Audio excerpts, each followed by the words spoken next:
Bhojpuri industry की सबसे popular queen Amrapali Dubey. On screen इनकी केमिस्ट्री निरहुआ के साथ जितनी सुपरहिट लगती है, ऑफ स्क्रीन इनकी कंट्रोवर्सी उतनी ही ज्यादा एक्सप्लोसिव है। कभी अर्धांगिनी कहने पर बवाल, अरे वो बन गई नहीं अर्धांगिनी। तो कभी प्रेग्नेंट होने वाली कंट्रोवर्सी, मैं माँ बनना चाहती हूँ, तो कभी काजल रघुवानी के साथ गंदा क्लैश। तो आखिर क्या है आम्रपाली दुबे का काला सच? आज इनके करियर से लेके उनके वो डार्क सीक्रेट एक्सपोज करेंगे जिनके बारे में आप नहीं जानते।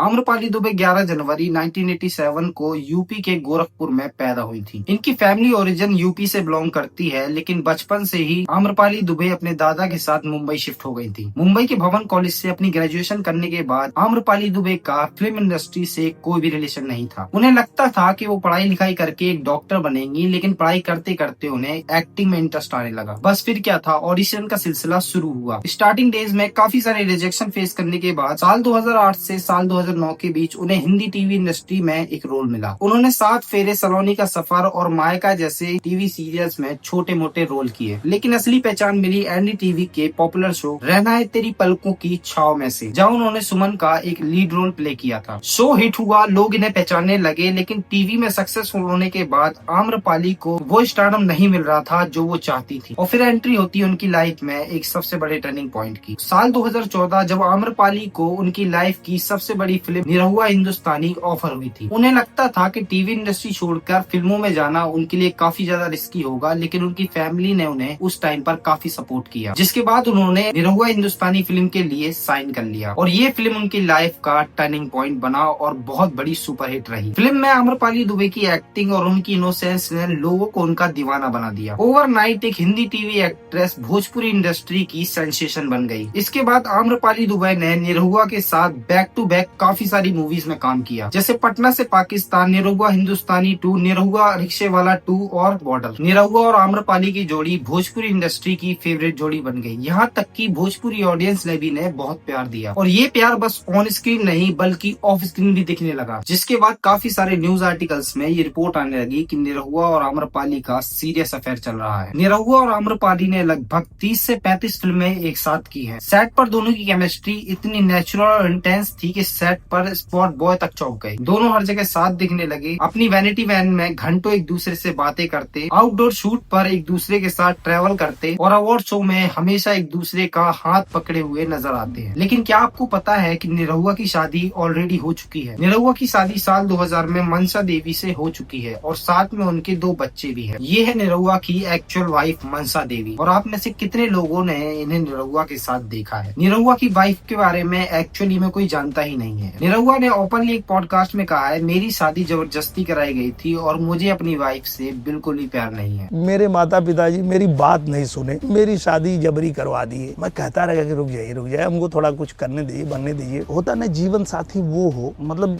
जो आप जिसको प्रेम करें। मैं बोला ये मेरे साथ नहीं हो पाया। जब आपको अपनी वाइफ से प्यार ही नहीं था तो आप उनसे डिवोर्स लेकर जिससे प्यार करते हैं उससे शादी कर सकते थे, लेकिन नहीं। भोजपुरी इंडस्ट्री में हमेशा से देखा गया है कि जितने ही मेल स्टार हैं उनके साथ एक फीमेल स्टार का नाम जरूर जुड़ता है, चाहे वो केसारी लाल यादव और काजल रघवानी हो या पवन सिंह और अक्षरा। लेकिन इस रिलेशनशिप की टैगलाइन तब ज्यादा हाईलाइटेड हुई जब मीडिया में आकर आम्रपाली दुबे ने एक ऐसा स्टेटमेंट दिया जिसने सबको शॉक कर दिया। जब एक इंटरव्यू में आम्रपाली से पूछा गया कि क्या वो निरहुआ से प्यार करती हैं, तो आम्रपाली ने रिप्लाई दिया, मैं उनसे बहुत प्यार करती हूँ, अगर वो शादीशुदा नहीं होते तो मैं उनसे शादी कर लेती। और उनसे शादी करना मतलब गंगा स्नान करना। निरहुआ से आपकी क्या दोस्ती है, क्या रिलेशन है, क्या आपकी शादी हो गई है? उन्होंने जो जवाब दिया वो सुन लीजिए। निरहुआ से अफेयर, इससे अच्छी बात और क्या हो सकती है? फिर उन्होंने कहा कि इतना अच्छा साथी मिल जाए तो शादी करने का मतलब तो गंगा नहाना हो गया। वहीं दूसरी साइड निरहुआ भी कहते हैं कि 2 बच्चे और बीवी के रहते हुए अगर मैं दूसरी शादी कर सकता तो मैं जरूर शादी कर लेता। आप लोग कोई ऐसा कानून बना दीजिए कि एक बीवी और 2 बच्चा रहते हुए मैं एक और शादी कर सकूं तो मैं भी कर लूंगा।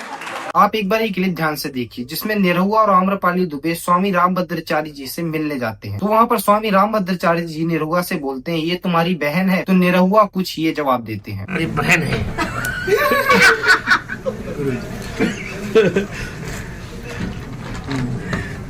जो सिस्टर, अरे वो बन गई नहीं अर्धांगिनी, कहाँ सिस्टर है? का हो ऐसे कर, जैसे गड़बड़ गड़बड़ हो गई का तो कर रहे हैं अर्धांगिनी बन रहे हाँ कहाँ झूठ बोला तू बताओ गुरु जी, गुरु जी से झूठ कहा फोटो खिंचाने दे।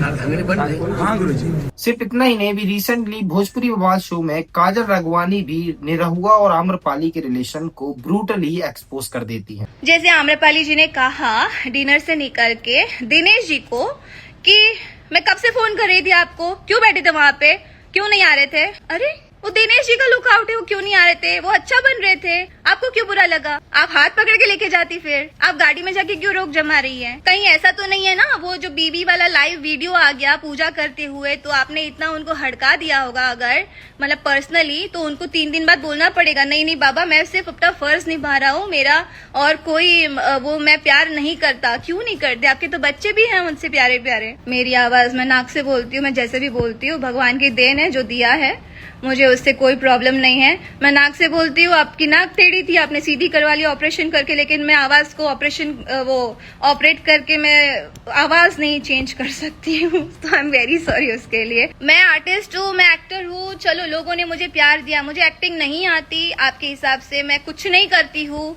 मैं उस लायक नहीं हूँ। इसके लिए मेरा एक जवाब है कि आप जब अपनी पत्नी को अपने लायक नहीं समझते हो तो फिर मुझे क्यों ही समझोगे आप। आपकी जो ये जर्नी है लाइक फिल्म इंडस्ट्री में आपको जीवन दान आम्रपाली जी ने दिया है, तो फिर आपकी पत्नी क्या है। आपने अपनी पत्नी के लिए तो कभी नहीं बोला, जब आप कुछ भी नहीं थे तभी आपकी पत्नी आपकी लाइफ में आई है, तो आपने अपनी पत्नी के लिए एक वर्ड भी बोला। मैंने तो आपकी लाइफ में पत्नी को देखा ही नहीं था कि आपकी पत्नी है कैसी, कहाँ है, कहाँ रहती है, क्या है।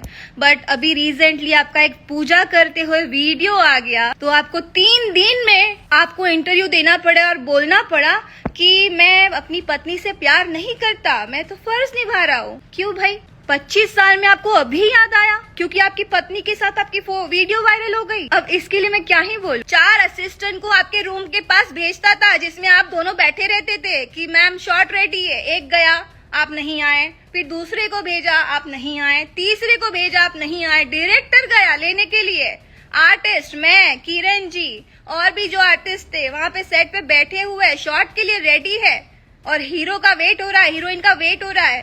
कहाँ थे आप लोग तभी, क्या कर रहे थे। काजल राघवानी के इन सीरियस एलिगेशन पर ना तो भी आम्रपाली का जवाब आया है, ना ही निरहुआ का। निरहुआ के साथ उनकी ऑन स्क्रीन केमिस्ट्री ने भोजपुरी इंडस्ट्री को कितनी ब्लॉकबस्टर मूवीज दी हैं ये सब जानते हैं, लेकिन जब बात पर्सनल लाइफ और एथिक्स की आती है तो सवाल उठते ही है। निरहुआ पहले से शादीशुदा है और उनके 2 बच्चे भी हैं। ऐसे में पब्लिकली ये कहना कि अगर वो शादीशुदा नहीं होते तो मैं उनसे शादी कर लेती, या अर्धांगिनी जैसे शब्दों का इस्तेमाल करना वो भी पब्लिक में, कहीं ना कहीं निरहुआ की वाइफ मनसा देवी के साथ एक इनजस्टिस दिखाता है। और जब काजल राघवानी जैसे को स्टार फेवर्स और वैनिटी वैन के बारे में खुल के बोलते हैं तो ये साफ हो जाता है इंडस्ट्री में रिलेशनशिप कितने कॉम्प्लिकेटेड है। बाकी आपका क्या ओपिनियन है इस वीडियो के बारे में हमें कमेंट करके बताएं। अगर आपको ये वीडियो थोड़ी सी पसंद आती है तो इस वीडियो को लाइक करें, चैनल को सब्सक्राइब करें और कमेंट में अपने ओपिनियन जरूर बताएं। मेरा नाम है आशु और आप देख रहे हैं इनसिक्योर बॉलीवुड।